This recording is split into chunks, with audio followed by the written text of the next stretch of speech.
Marcus Hayes, he's a columnist for the Philadelphia Daily News, and I thought, Billy, he'd be a great person to talk about both of the subjects. A great person to talk about this stuff because he has great insight.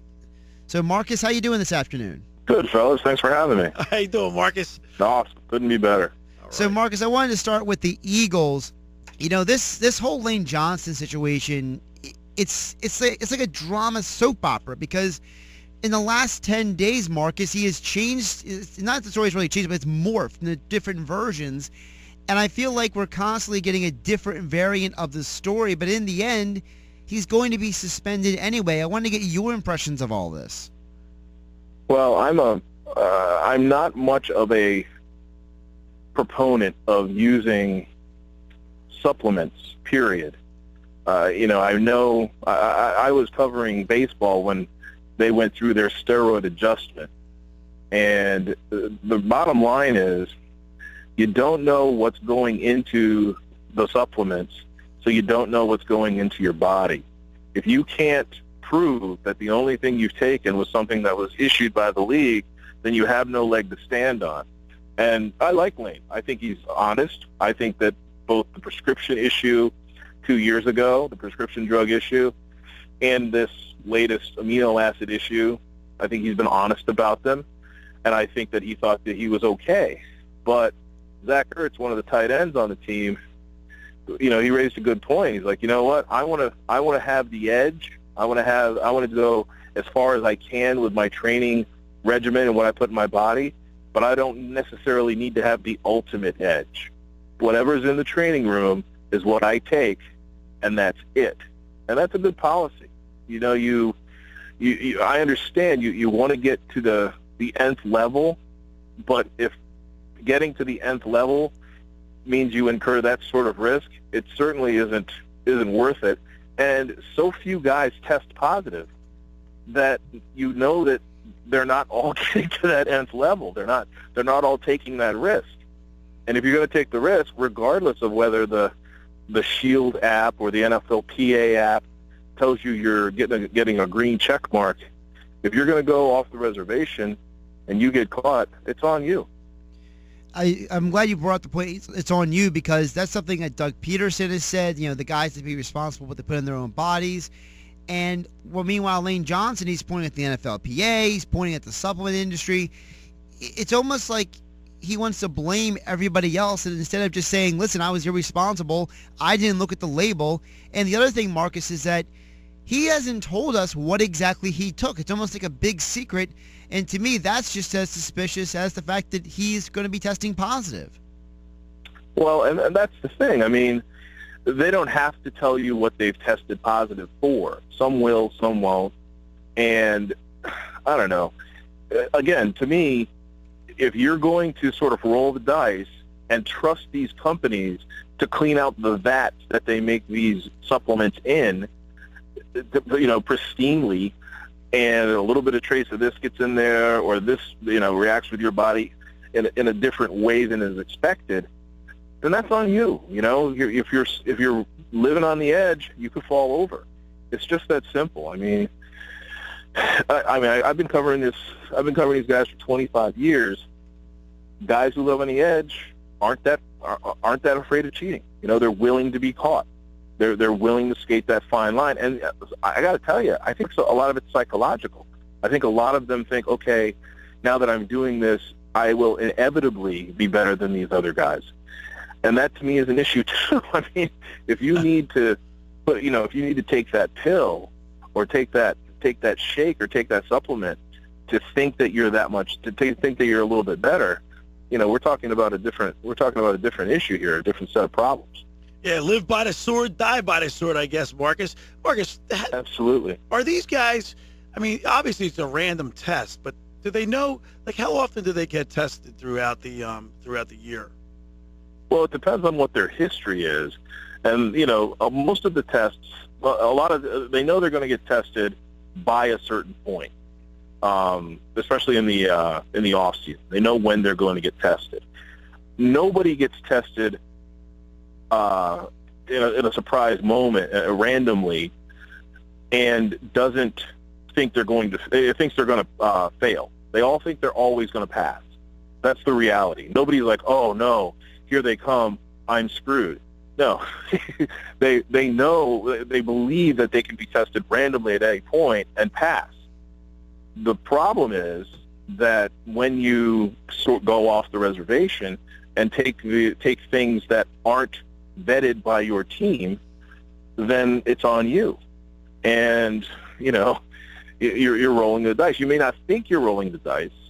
And, I'm not saying Lane Johnson is the most sophisticated football player we've ever been around. But, you're rolling the dice. And I don't think he thought he was rolling the dice either time. I think he thought he was fine. I think he thought he was doing the right thing.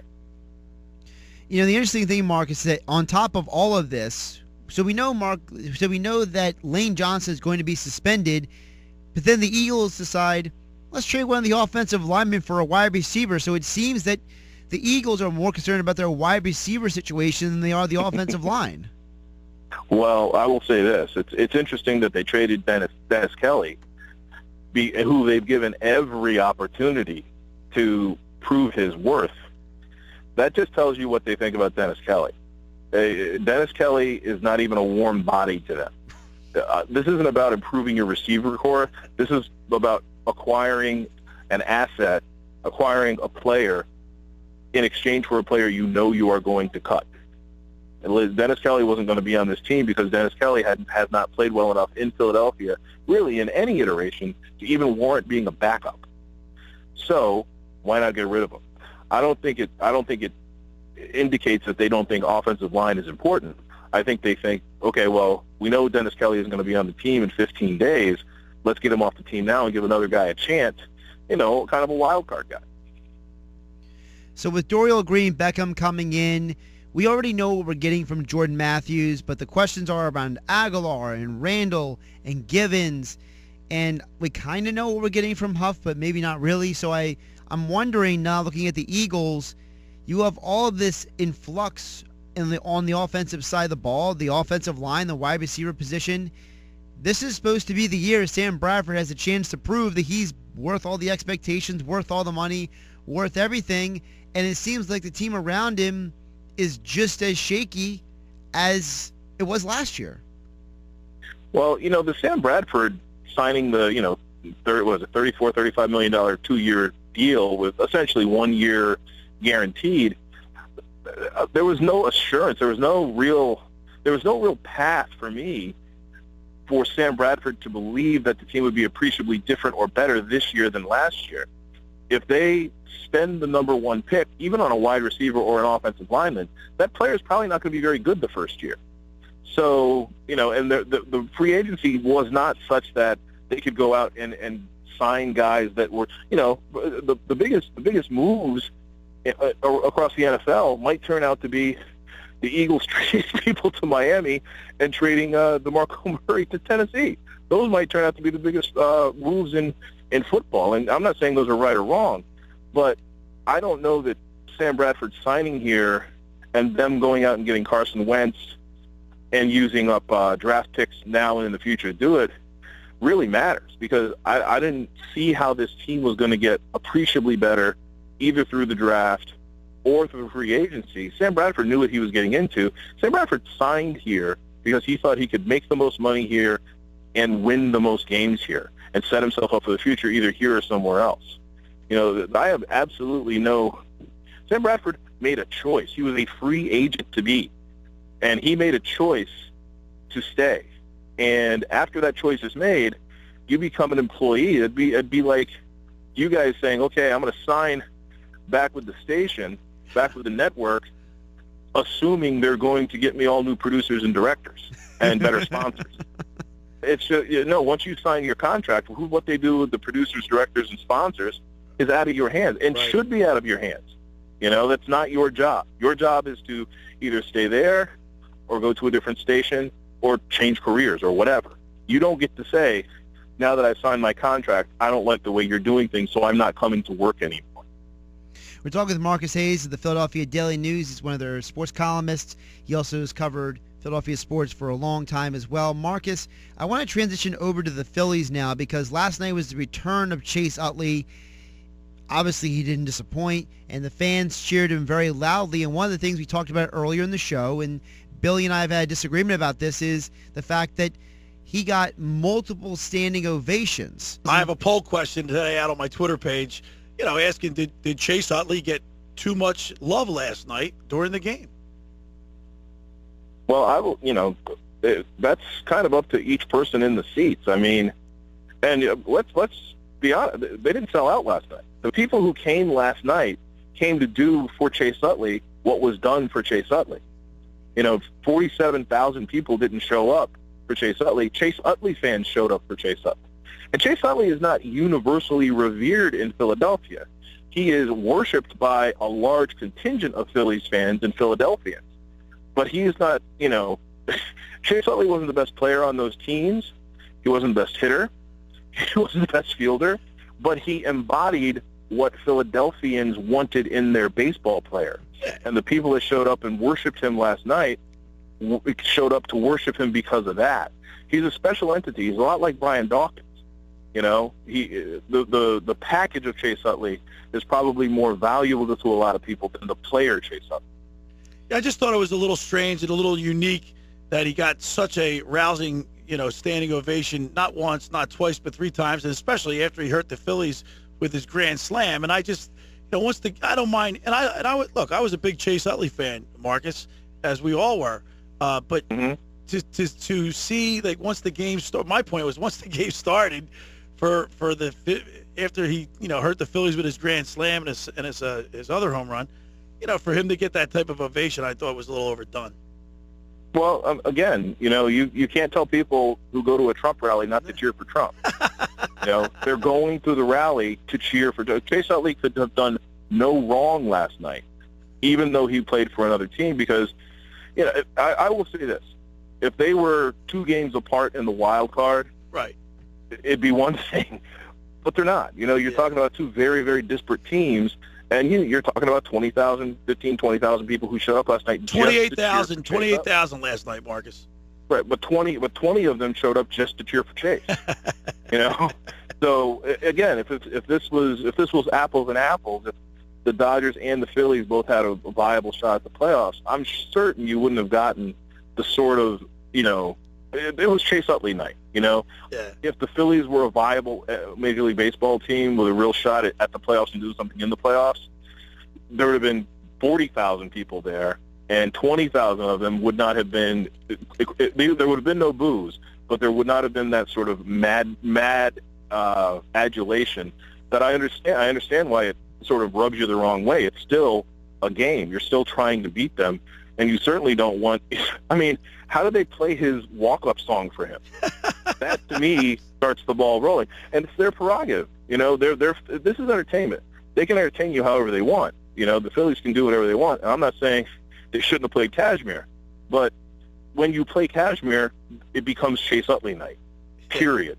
And no matter what he does, whether he strikes out looking or hits 2 home runs or both, everything is about Chase Utley. What kind of reception do you think he gets tonight if he does say he puts an encore performance on tonight, knocks say he gets a home run and knocks a couple extra runs in? What kind of response do you think he gets tonight? I think there's a little Chase Utley fatigue tonight. There's I don't think that if Chase Utley goes 3 for 4 with 2 homers, he's going to have to come out and tip his cap again. I could be wrong, but I don't think he's going to have to come out and tip his cap again. That was the thing that I felt terrible for Chase Utley. Chase Utley believes that Chase Utley shouldn't have been worshipped the way he was last night. I mean, I can't even imagine what Chase Utley would have done had, I don't know, he been in Ryan Howard's shoes. You know what I mean? If Ryan Howard was the guy who was beloved and came back and got worshipped, and Chase Utley had to sit there at second base and eat it, Ryan seemed to take it in stride and hit a home run himself, Marcus. And that's kind of where I wanted to go next. It was almost like retro night. Chase Utley's hitting home runs. Ryan Howard's hitting a home run. He's on fire over the last month and a half. Right. Ryan Howard has been on fire since the All-Star game. All you needed was Jimmy Rollins dogging at the first base. It would have been 2008 all over again, right? Cole Hamels combing his hair in the dugout, right? Exactly. Yeah. Brett Myers, trying to pull somebody's pants down. It would have been perfect. Pat Burrell taking one at the knees for strike 3, looking befuddled. Oh my goodness, Marcus! About Ryan Howard. He's been pretty hot since the All-Star break. He's batting just under 370 now. He's got 6 home runs. It's an interesting situation because he has told people that he wants to play again next year, but he obviously won't be doing it in a Philadelphia uniform. So, do you feel like he's auditioning himself for whatever team might want to sign him in the offseason, or is he just getting hot and it just happens to be at this time of year? No, he's just getting hot. He's just, Ryan Howard is still a viable power source. And I wrote a column a couple of days ago saying the Phillies should just release him, pay him off, pay him the money they owe him, let him go somewhere else, help another team. I mean, when you think about the Ryan Howard effect, Chase Utley is a wonderful player. Jimmy Raleigh is probably the best player of that era all around, soup to nuts. Cole Hamels is a number one pitcher, yada, yada, yada.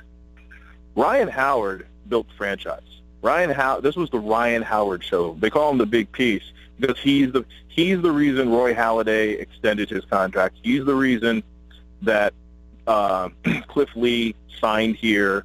He's the reason. He's the reason for everything. It starts and ends with him. When a guy has that kind of effect, the National League East was a haven for left-handed relievers because Ryan Howard was in the National League East. There were three or four left-handed relievers who would not have been in the National League East otherwise, but they were in the National League East just because they wanted to get Ryan Howard out after the 5th inning.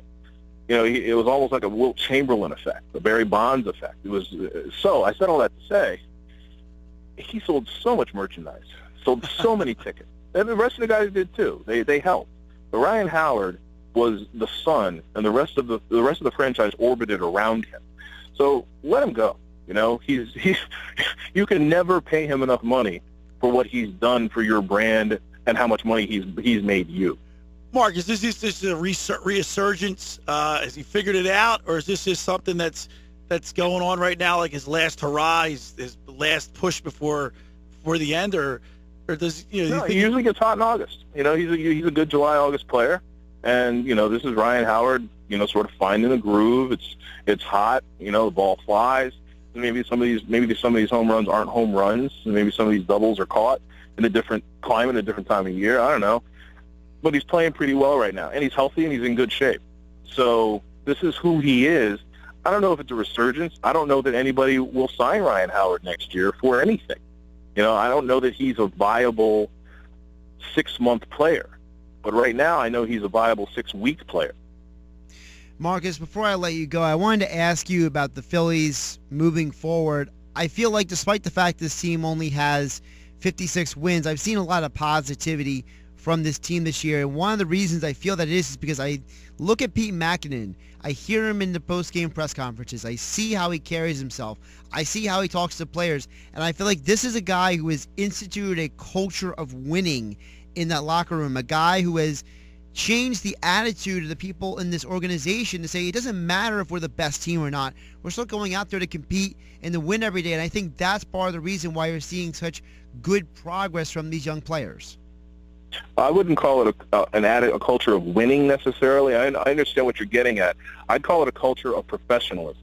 Professionalism is demanded, rewarded, and lack of professionalism is punished. And he's consistent with it. He doesn't care who you are. He doesn't care what you've done in the past or what your status is as a prospect. You will show up on time. You will play hard. You will be focused. His coaching staff is a really, really good teaching coaching staff of patient, grown men without issues, with doing their jobs well. So you're right. It all starts with Pete, who has absolutely no ego, which is incredibly important for a manager of a young team. And hopefully the Phillies brass sees this and they don't do something in the next 2 or 3 years to undercut this. Pete Mackanin is an excellent manager for today's player. He's a good dad. And even guys like David Ortiz that kind of need that press, they need to be understood. And he understands who he's dealing with. And athletes, like children, and there's not a lot of difference between them sometimes, they crave discipline, and they crave accountability, and they crave consistency. They don't know it, but they do. And when they know what they're going to get, they perform better. And you're absolutely spot on. Pete Mackanin is the reason this team is viable now, and he's the reason the team will be viable going forward, mainly because the rest of the organization, when you see base running errors, when you see guys have mental lapses, when you see stuff like that, that's the cancer of the Phillies organization. The Phillies organization, from low-A ball all the way to the majors, doesn't demand that of their players. They're not the St. Louis Cardinals. The St. Louis Cardinals play a different brand of baseball generally. Every once in a while, you catch lightning in a bottle with a Chase Utley, Chase Utley, Jimmy Rollins sort of duo that you had an Aaron Rowand or other Placido Polanco. You had veterans, Roy Halladay from other organizations. Pete Mackanin is a professional who demands professionalism of professionals. It's a pretty simple statement, but it demands discipline from Pete Mackanin and consistency.